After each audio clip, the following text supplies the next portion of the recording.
Hi, this is the Empress UrbanDivinity, and I'm back with a video focusing on the lack of feminine energy, feminine energy crisis. And the point of me making this video is because I feel that there are so many videos that focus on the lack of male energy, but no one's talking about how unique this time is, to the point of we lack the male energy in the black family, in the black home, and we're also now in dire lack of feminine energy. At least in the past, the father could be not present, and there would be the mother at home in a capacity with the children, or there would be a grandmother, or something to that effect. But now in the society that we live in, that's so I don't want to use the word like feminist, because what feminism should stand for and should be has been turned upside down to something totally negative, to the point where women don't even have the right bonding time they should have with their newborn babies and with their children, and teaching them and being nurturers. Like, that part of being a woman has almost totally been wiped out by the current society we live in. Like, it's almost non-existent for a woman to be a nurturer. So we have a whole bunch of what we would by physical gender determined to be women, but they lack the gender of femininity, and one of the key components being nurture. So they're having children and there's no nurturing spirit, there's no presence of that being there. So you can already probably imagine how this affects females growing up without a feminine presence. But I will say that unlike males, at least in my opinion, don't quote me, and I may change my view on this at some point, but unlike males, femininity, like the feminine energy, is not something that women really need to be taught. Now, there's things about being a woman that you do need to be taught by other women, but that aspect doesn't really need to be taught. Like, it's something that's kind of in us already. Versus males who need that strong male energy as that example, or they can be hyper masculine, or they can be too feminine, or they can just be confused as a motherfucker, which is where I feel most men fit in today, to the point where we have men that are so aware, so knowledgeable, so prolific, doing so much work, but they're not ever able to really get to that nexus, that nirvana, the next place of the work that they're doing and being the men that they are, because they can't embrace real, true feminine energy. Like, it scares them to death because it's something that they're not used to. It's something that they haven't felt, it's something they haven't dealt with. They don't understand it, and it makes them feel uncomfortable, especially since oftentimes a true feminine energy, a true nurturing spirit, a true queen, empress, whatever you want to refer, the black woman being God, or goddess being in your life or whatever, you're going to feel a degree of pressure, because the woman acts to you as Mother Nature acts to the earth, the seasons, the cycles, so as a woman, my job is to water you, my job is to climate control you, my job is to pour into you and make sure that everything you need in the correct climate that you need to be in each season, each cycle, each area of your work is at the condition needed for you to optimally perform. That is my job. That's my job as a help me. That's my feminine energy. So a lot of men are cool with being like at the forefront of things and being seen as kings, or whatever they want to address themselves as, the tags, and they're able to do that, and they do it well, and I want to give kudos to them because they're doing it in a time where there's very few examples of it. but they're being held back because the queens that they're choosing to have by their side are not real queens. They're not real women that can really help propel them.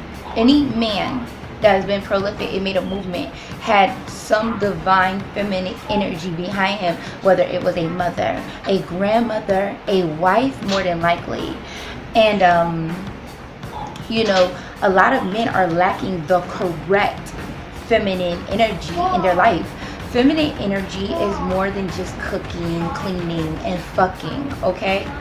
Now, those are very important. You know, being beautiful and being, you know, the things that a woman should be is very important, you know, on the surface. But I'm talking spiritually and what a woman coming into your life should look like. You know, they don't know how to embrace the real energy, and oftentimes they'll get a queen, you know, a real divine feminine being, and at first, I mean, they love it. I mean, she's everything that a woman should be.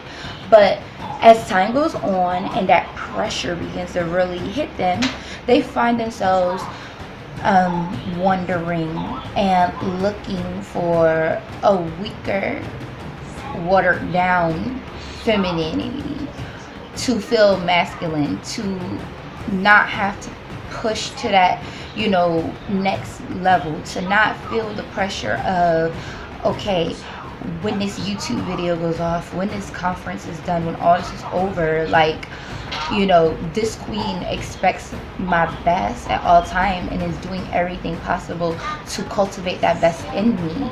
It's difficult, you know, for them to deal with. And on the flip side, I'm gonna say the same thing for some women. Like, when they get a real masculine energy in their life, like the pressure of being the queen, the woman they're supposed to be, they will tear that man down before they will do what they're supposed to do, because the whole time all they're thinking is, if he reads this next book, if he goes to this next conference, if he develops his psychic abilities, you know, if he disciplines his flesh, you know, and I can no longer seduce him sexually, and I can no longer seduce him with food and, you know, the things that women know how to do, you know, I'm gonna lose him. So then you'll see that aspect. And you know, but back to focus on the men and the lack of the energy. So, you know, they'll end up with wandering eyes, looking for somebody that, you know, can make them feel masculine without, you know, like the quick fix, like without them really having to delve deeply into the work, the, you know, dealing with that the feminine, divine feminine energy can be just as strong and pressuring as a masculine energy if you're not, you know, in balance masculinity and femininity, and if you're not used to it. So, you know, they will try anything to escape that pressure, you know, because they've never really had it. Like, they haven't had the mother. They had the mother that either wasn't present because she was working so hard and honestly didn't want to be around her children, that she worked so much and gave them material, so they're used to getting, but they're not used to getting spiritually, they're not used to getting emotionally, they're not used to being, you know, poured into for real. Or they just haven't had mothers at all. You have a lot of kids that have grown up now without mothers or fathers, without any elders, you know, especially my generation. I always bring it up. I'm 24. A lot of my generation have grown up with not having mothers or fathers, and literally their whole raising have been done by themselves. So I just wanted to, this is going to be one of my longer videos because I really wanted to explain this. Like, men, when you come in contact with that queen, that woman, that everything, okay, there's some signs and things to look for. Number one sign, you guys aren't going to believe me on this, but physically and just like your aura, you're going to be more sexually attractive to other women, especially weaker women than the queen you're with. You're physically going to look more divine, you know, you're physically going to have more of a glow, you're going to have more power, more all those things. So you have to look out for that. Then secondly, whatever you do, your business, your work, your conferences, all of the above, your knowledge is all going to increase. Like if you're a warrior, you're going to be even more ready for war. You know, if you're a scholar, you're going to be even more into scholarship. If you're, you know, I don't want to use any scary words. If you're, you know, psychic or any of those things, you know, those things are going to be supercharged. And you have to realize that, not trying to take away from you, but a lot of it comes from that queen that you're with and the energy that she pours into you when you are sexually entering into her and when she is dealing with you in a day-to-day life. And I would admonish you to not fall to the pressure. I mean, really, as much as possible, stand up. I mean, and if you just have to, like, talk to her. Like, don't be afraid to be open and honest. Like, talk to her. Like, I'm not feeling what I need right now, you know, and let her know what's going on. Like, and I'm telling you, 9 times out of 10, she's gonna know what to say, what to do to make you feel better. She is your queen. She knows you and she wants to please you. So don't just jump out of the boat and go with a, you know, a holiday ass bitch, you know, a basic ass bitch, you know. And I'm using that word because it's like, you know, you'll see these men turn down what you know are rarities for some basic ass female that is not, you know, is not, you know, eating right, you know, is not you know, meditating or stretching or doing anything that's gonna bring you to a better place. Just because, you know, when that YouTube video goes off, when that conference is done, when all that is over, he gets to, you know, be less than what he should be, you know, and she condones it, and he gets to feel masculine without any work, you know. And these females is out here breaking men down. Like, instead of doing the work to actually become a queen, they want to be called a queen and they want to have the king, but they don't want to do none of the work, okay? So I think I said a mouthful here, and I'm going to end the video. And thank you all who are subscribed. Thank you all who share and watch my videos. Thank you, everybody. I mean, just for the love, the support, and everything that I've been shown here in this place. And I will see you guys next time.